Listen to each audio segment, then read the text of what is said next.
मोहतरम नाज़रीन, अस्सलामु अलैकुम वरहमतुल्लाहि वबरकातुहू। आज मैं आप हज़रात के सामने एक नहायत ही अहम मौजू लेकर के हाज़िर हुआ हूँ और मेरा मौजू ये है कि एक सीरत निगार ने किस तरह से हज़रत इब्राहीम अलैहिस्सलाम और हज़रत सारा अलैहिस्सलाम के ऊपर में तक़िया किया है,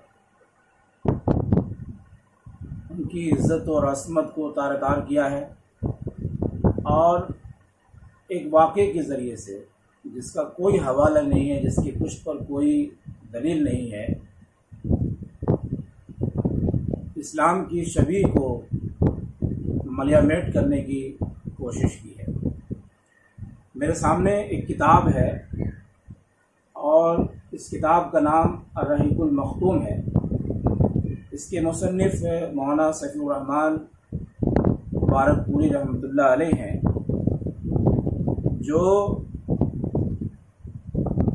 एक नहायत ही मुस्तनद आलिम दीन थे और उनके मकाले को सऊदी अरब ने आलमी पैमाने पर, वर्ल्ड लेवल पर पहला इनाम दिया। गोया कि ये किताब वर्ल्ड लेवल पर, आलमी पैमाने पर पहली पोजीशन हासिल करने वाली किताब है। और ये जो किताब है ये उस मनहज की तर्जुमानी करती है जो मनहज खालिस किताब और सुन्नत पर कायम होने का दावा करती है।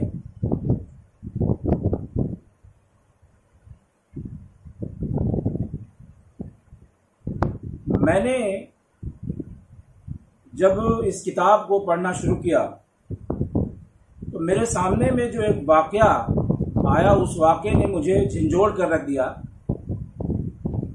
और एक तालिब इल्म होने की हैसियत से पहली नज़र में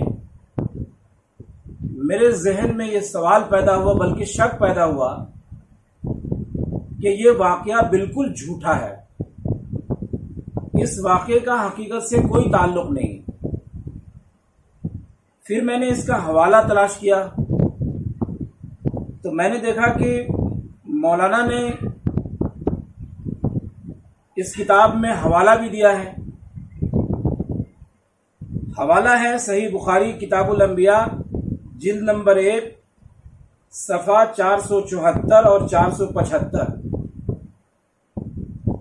जब बुखारी का नाम आया तो फिर मैं चौंका कि जब बुखारी शरीफ से यह हवाला पेश किया गया है तो यकीनन ऐसी कोई बात हो सकती है, लेकिन अव्वली नज़र में, पहली निगाह में मैं इस वाक़े का मुनकिर हो गया।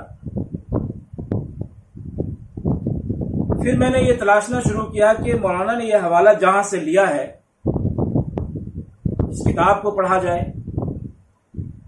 तो मैंने बुखारी शरीफ निकाला जो अल्हम्दुलिल्लाह मेरे यहाँ मौजूद है और ये मरकज़ जमीयत अहले हदीस हिंद से शाये है। यानी जिस मरकज़ के मौलाना एक ज़माने में अमीर रहे, जिसके वर्कर और कारिंदे रहे, जिसके तर्जुमान रहे, वहीं से ये बुखारी शरीफ भी शाये हुई है और उसका तर्जमा भी वहीं से शाये हुआ है। इसलिए मुझे और भी मदद मिली कि दोनों बात में कहाँ तक यकसानियत है और क्या है उसे मैं तलाश करूँ। तो मौलाना ने चूंकि हदीस नंबर का हवाला नहीं दिया, सफ़ा नंबर का हवाला दिया, इसलिए थोड़ा सा यह हवाला तलाशने में मुझे दिक्कत हुई।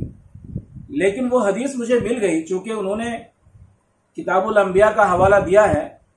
तो इस हदीस की किताब में ये जो हदीस मौजूद है ये सफ़ा नंबर 649 पर मौजूद है और इसकी जो हदीस है वो 3364 है, 3364 है। सबसे पहले तो मैं आपके सामने में वो इबारत पढ़ना चाहता हूं जो मौलाना ने नकल किया है हजरत इब्राहिम अलैहिस्सलाम और हजरत सारा अलैहिस्सलाम के ताल्लुक से, जिससे आपके रोंगटे खड़े हो जाएंगे और आप सोचने पर मजबूर होंगे कि आखिर ये किताब जो मकाले की शक्ल में लिखी गई, जिसको 10-12 जय्यद उलमा इकराम ने जो अपनी यूनिवर्सिटी में मुफस्सिर हैं, उन लोग माहिर है अपने फन के, बल्कि सीरत के माहिरीन हैं, उन लोगों की निगाह से ये मकाला गुजरा है। उससे पहले कई मरहले में कई मदनी उलमा ने इसे देखा है। आखिर इस वाक़े पर उन लोगों की निगाह गई या नहीं गई। तो सबसे पहले मैं वो इबारत आपसे नकल करना चाहता हूं ताकि आप समझे कि इबारत क्या है और मसला क्या है। मौलाना लिखते हैं सफ़ा नंबर 37 पे, अर्रहिकुल मख्तूम के सफ़ा नंबर 37 पे, हजरत इब्राहिम अलैहिस्सलाम, हजरत सारा अलैहिस्सलाम और हजरत हाजरा को हमराह लेकर फलस्तीन वापस तशरीफ लाए। फिर अल्लाह ताला ने हजरत इब्राहिम अलैहिस्सलाम को हाजरा अलैहिस्सलाम के बत्न से एक फर्जंदे अर्जुमंद इस्माइल अलैहिस्सलाम अता फरमाया। अब आगे की इबारत आप सुने। लेकिन इस पर हजरत सारा को, अब गौर फरमाए, लेकिन इस पर हजरत सारा को जो बे औलाद थी बड़ी गैरत आई। हजरत सारा को जो बे औलाद थी बड़ी गैरत आई और उन्होंने हजरत इब्राहिम अलैहिस्सलाम को मजबूर किया। इस लफ्ज पे गौर करें, उन्होंने हजरत इब्राहिम अलैहिस्सलाम को मजबूर किया कि हजरत हाजरा को उनके नौजायदा बच्चे समेत, नौजायदा बच्चे, नौमौलूद बच्चा, शीरखार बच्चा, दूध पीता बच्चा, हजरत हाजरा को उनके नौजायदा बच्चे समेत जिला वतन कर दें। हजरत सारा ने मजबूर किया इब्राहिम अलैहिस्सलाम को कि हजरत हाजरा के नौजायदा बच्चे यानी इस्माइल अलैहिस्सलाम को, जो अभी दूध पी रहे थे, उनको मजबूर किया कि इन माँ और बेटे को आप जिला वतन कर दीजिए। अब आगे की इबारत पे गौर करें। हालात ने ऐसा रुख इख्तियार किया कि उन्हें हजरत सारा की बात माननी पड़ी, उन्हें यानी हजरत इब्राहिम अलैहिस्सलाम को, और वो हजरत हाजरा और हजरत इस्माइल अलैहिस्सलाम को हमराह लेकर हिजाज तशरीफ ले गए और वहां एक बेआबो गया वादी में बैतुल्लाह शरीफ के करीब ठहरा दिया। उस वक्त बैतुल्लाह शरीफ न था, सिर्फ टीले की तरह उभरी हुई जमीन थी। सैलाब आता था तो दाएं बाएं से कतराकर निकल जाता था। वहीं मस्जिद हराम के बालाई हिस्से में जमजम के पास एक बहुत बड़ा दरख्त था। आपने उसी दरख्त के पास हाजरा और इस्माइल अलैहिस्सलाम को छोड़ा था। यह वाकया इन्होंने इस किताब के अंदर नकल किया। इस वाक़े को आप पढ़िए और आप किसी गैर मुस्लिम के सामने में इस वाक़े को आप बयान कीजिए। किसी आलिम दीन की मजाल नहीं है कि कोई इस वाक़े की तौजीह कर सके किसी गैर मुस्लिम के सामने में या किसी अहले ईमान के सामने में। इस वाक़े के जरिए से हजरत इब्राहिम अलैहिस्सलाम जो उम्मत के लिए उसवा है और हजरत सारा जो हजरत इब्राहिम अलैहिस्सलाम की ज़ौजा है, दोनों के ऊपर में जो इल्जामात आए हैं वो इल्जामात ऐसे हैं जिससे कि ईमान सल्ब हो जाता है। सबसे पहले तो मैं आपको वो इल्जामात जो आते हैं, जो तुकिया किया गया है इस वाक़े के जरिए से, मैं वो आपके सामने में शेयर करना चाहता हूं। हजरत इब्राहिम अलैहिस्सलाम उसवा हैं, नबी हैं और हजरत इब्राहिम अलैहिस्सलाम खलीलुल्लाह है। ये मैं उनके दर्जात गिना रहा हूं। हजरत इब्राहिम अलैहिस्सलाम को उम्मत का कोई फर्द मजबूर कर सकता है जुल्म करने पे? जरा आप तसव्वुर करें, हजरत इब्राहिम अलैहिस्सलाम को, एक नबी को, कोई उम्मती मजबूर कर सकता है जुल्म करने पे? क्योंकि जो अल्फाज इस्तेमाल हुए वो मैं बता रहा हूं आपको, क्योंकि ये जुल्म है। जब आप इस वाक़े को इस तनाजुर में देखेंगे तो ये एक जुल्म है। यानी हजरत इब्राहिम अलैहिस्सलाम को हजरत सारा अलैहिस्सलाम ने मजबूर कर दिया। नबी के मतलब हैसियत पर जो है सवाल खड़ा होता है। एक नबी को उसका उम्मती, उसकी बीवी या उसका बेटा कोई भी मजबूर कर दे जुल्म करने पे, दूसरा ये कि हजरत सारा अलैहिस्सलाम की तरबियत इस अंदाज की हजरत इब्राहिम अलैहिस्सलाम ने की थी, और इस बुनियाद पर भी वो हजरत इब्राहिम अलैहिस्सलाम की ज़ौजा बनी रही, नऊज़ बिल्लाह मिन ज़ालिक, कि वो अपनी एक शौकन को बर्दाश्त नहीं कर सकी और मजबूर कर दिया कि इन्हें आप छोड़ आइए। और जब छोड़ आना था तो ठीक है, अपने इलाके से किसी और जगह ले आकर छोड़ आते, उनका मैका मौजूद था, उस मैके में छोड़ आते, किसी ऐसी जगह पे छोड़ आते जहां लोग आबाद थे। तो इब्राहिम अलैहिस्सलाम ने अपनी ज़ौजा को और अपने बेटे को, नौमौलूद बेटे को, जो पहली औलाद थी, बेआबो गयाह मैदान में ऐसी जगह छोड़ दिया जहां पानी भी नहीं था, जहां कोई इंसान नहीं था, जहां चरिंद परिंद और जानवर भी नहीं था, ऐसी जगह ले आकर इब्राहिम अलैहिस्सलाम ने छोड़ दिया। यानी जब आप इस तनाजुर में गौर करेंगे तो आपके रोंगटे खड़े हो जाएंगे और आपको हैरत होगी कि आखिर इस किताब को किन लोगों ने देखा। यहां मैं बात अर्ज कर दूं, अगर किसी सही हदीस में इस वाकये की मिन व अन अगर यही अल्फाज होते तो फिर इस तालिब इल्म को कोई जुमला बोलने की इजाजत नहीं थी। चूंकि मुझे हदीस नहीं मिली और जो हदीस उन्होंने बयान की उस हदीस में कहीं इसका जिक्र नहीं है, इसलिए मेरा गुस्सा जो है आज 7वें आसमान पर है। और गुस्सा मुझे 7वें आसमान पर इसलिए है कि एक नबी की जात से खिलवाड़ किया जा रहा है और उस किताब को आलमी पैमाने पर पहला इनाम दिया गया, और उस किताब में यह बात लिखी गई है कि इतने मरहले से यह किताब गुजर करके पहले इनाम के हकदार बनी है।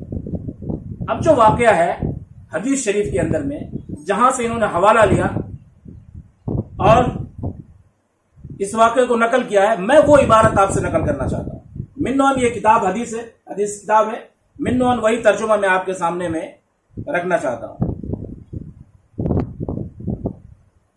इसमें लिखा है कि फिर इब्राहिम अलैहिस्सलाम, ये पूरा वाकया बयान करने के बाद, फिर इब्राहिम अलैहिस्सलाम अपने घर के लिए रवाना हुए, फलस्तीन के लिए रवाना हुए, इन बच्चों इन दोनों को छोड़ करके।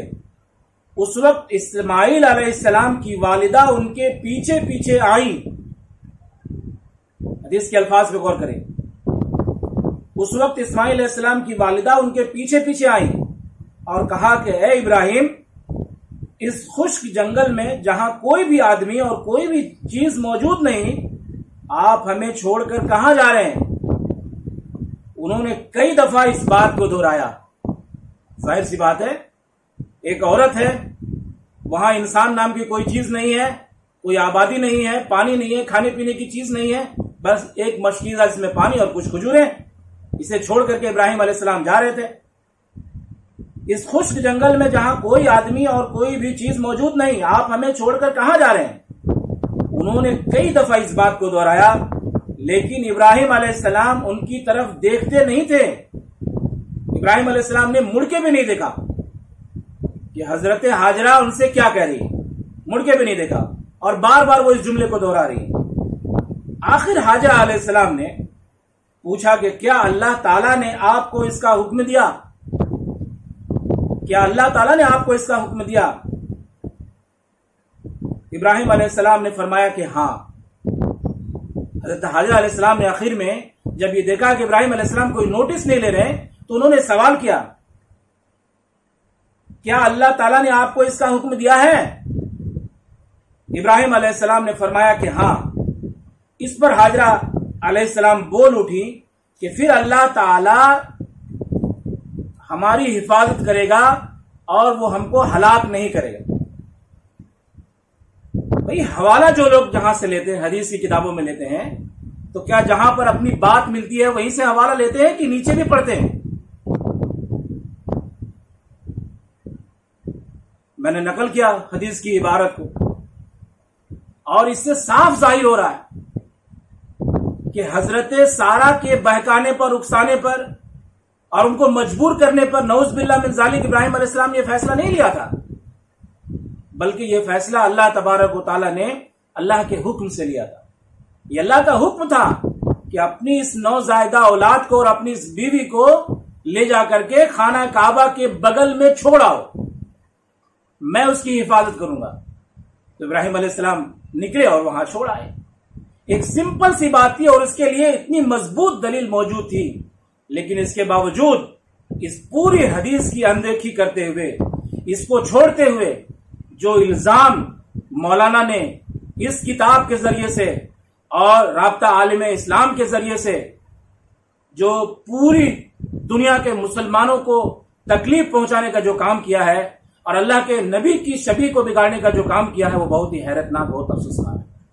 और हैरत की बात यह है कि 1974-75 की ये किताब है और आज हम लोग 2023 में हैं। आज तक इस किताब के अंदर में कोई इस्लाह नहीं की गई, कोई इस्लाह नहीं की गई। और पढ़ने वालों ने कभी इस पर गौर नहीं किया कि जो इबारत हम लिख रहे हैं उससे इस्लाम की कैसी तर्जुमानी होगी। इसका मतलब क्या है कि इस किताब को पढ़ा नहीं गया, बगैर पढ़े इस किताब को इनाम के लायक बनाया गया। और ये कि इस किताब के जो मुसन्निफ हैं, उनके मानने वालों ने, उनके मुत्तबईन, उनके मानने वालों ने और उनके मनहज वालों ने भी इस किताब को कभी भी बनज़र गायर नहीं पढ़ा, तनकीद की नजर से नहीं पढ़ा, अंधभक्ति की निगाह से पढ़ा। और अंधभक्ति की निगाह से पढ़ने का नतीजा यह है कि आज इतना बड़ा इल्जाम एक सहीउल अकीदा आलिम दीन की किताब के अंदर मौजूद है। मेरे मोहतरम भाइयों, आज से चंद दिनों कबल जब यजीद और हुसैन का मामला चल रहा था और मैंने यजीद के ताल्लुक से एक दो इबारतें जब लिख दी, तो मैंने देखा कि सल्फियों का जो टोला है मुतशद्दिदीन का, वो बिल्कुल चिरागपा हो गए और ट्रोल करने लगे, पर्सनल आईडी पे आके ट्रोल करने लगे। ये फिजा क्यों बन रही है उलमा के दरमियान, पढ़े लिखे के लोगों के दरमियान, सहीहुल अकीदा लोगों के दरमियान? क्योंकि ये अंधभक्ति में मुब्तला है। इन्हें पता है, इन्हें यकीन है कि मौलाना सैफुर रहमान साहब ने जो बात लिख दी वो कुरान है, वो हदीस है, उनकी बात गलत नहीं है। अगर उन्होंने ये समझा होता, जो उनका अकीदा है, उनका मनहज है कि कोई भी आलिम दीन उसकी बात हुज्जत नहीं, हुज्जत किताबुल्लाह और सुन्नत रसूलुल्लाह है, अगर इस नजरिए से इस किताब को अगर पढ़ा होता तो ये इबारत कब की बाहर आ गई होती और कब की इस पर तनकीद हो गई होती। चूंकि आगे रबीउल अव्वल का महीना है, लोग इसमें मुख्तलिफ तरीके के मुनाजरे और बहसबाजियां करेंगे, तो मैंने उसी के तनाजुर में सोचा कि एक बार क्यों नहीं एक मुस्तनद किताब को पढ़ लिया जाए सीरत नबी के हवाले से और रहनुमाई हासिल किया जाए कि अल्लाह के रसूल सल्लल्लाहु अलैहि वसल्लम की जिंदगी कैसी थी, उनकी जिंदगी में हमारे लिए क्या रहनुमाइयां मौजूद हैं। और हैरत की बात एक मैं बताऊं कि इस वाकये को लिखने की कोई जरूरत नहीं थी, किताब सीरतुन नबी पे है। सिर्फ इतनी बात अगर लिख दी जाती कि इब्राहिम अलैहिस्सलाम अपने बच्चे को लेकर के आए, उन्होंने आकर के खाना काबा के नजदीक उन्हें बसा दिया, उन्हें छोड़ दिया, तो बात मुकम्मल हो जाती। ऐसा नहीं कि ये इबारत लिखने की वजह से वो अव्वल इनाम के हकदार नहीं होते। लेकिन मुझे पता नहीं है कि मौलाना का ये अकीदा कैसे बना, ये सोच कैसे बनी, ये फिक्र उन्होंने कहां से हासिल की और कैसे ये किताब इतनी मुस्तनद, ये बात इतनी मुस्तनद किताब में लिख दी गई। तो खुलासा कलाम ये है कि हमें और आपको चाहिए कि हम किसी भी आलिम की बात को, दुनिया का कितना बड़ा आलिम दीन हो, उसकी बात को हम बनज़र गायर पढ़ें, हवाले के साथ पढ़ें, दलील के साथ पढ़ें और ये मान के चले कि हमारे बड़े से बड़े आलिम दीन के अंदर के जरिए कोई गलती हो सकती है, क्योंकि वो इंसान है, वो बशर है, वो फरिश्ता नहीं है, वो नबी नहीं है, इंसान से गलती होती है। यही गलती अगर किसी गैर सल्फी के साथ हुई होती और किसी गैर सल्फी ने अपनी किताब में अगर इस तरह की बात लिख दी होती तो कुफ्र का फतवा जो है देने में देर नहीं लगती, क्योंकि फतवा तो पहले से तैयार है, सिर्फ मोहर लगाने की देरी होती है। मैं अल्लाह तबारक तआला की बारगाह में दस्त बदुआ हूं कि अल्लाह सुब्हानहू तआला सबसे पहले मुझे, उसके बाद आप तमाम लोगों को अपना अकीदा दुरुस्त करने की तौफीक अता फरमाए। और जहां जहां जिस जिस जगह से किताब और सुन्नत पे कोई हर्फ आता हो, अंबिया किराम की सीरत पे कोई हर्फ आता हो, उनकी जिंदगी पे कोई हर्फ आता हो या उनके ऊपर में कोई इल्जाम आता हो, तो उस वक्त अल्लाह तबारक तआला हमें तौफीक दे कि हम जो इंसानी इबारतें हैं उन इबारतों से ऊपर उठ करके किताब और सुन्नत से रहनुमाई हासिल करें। और यहाँ मैं एक बात अर्ज कर देना चाहता हूँ बड़ी अमानतदारी के साथ, अगर ये बात जो बात मौलाना ने कही है किसी हदीस में मौजूद है, किसी हदीस में मौजूद है, जब भी उस हदीस को परखने की जरूरत है और मुहद्दिसीन की निगाह से, उनकी नजरों से उसको देखने की जरूरत है कि इस वाक़े पर किसी ने कलाम किया कि नहीं, इस हदीस पर, इस इबारत पर कोई कलाम किया कि नहीं। बाकी तो मैंने आपको बता दिया कि मौलाना ने जहां से इबारत ली है वहां तो इस तरह की कोई हदीस आई नहीं।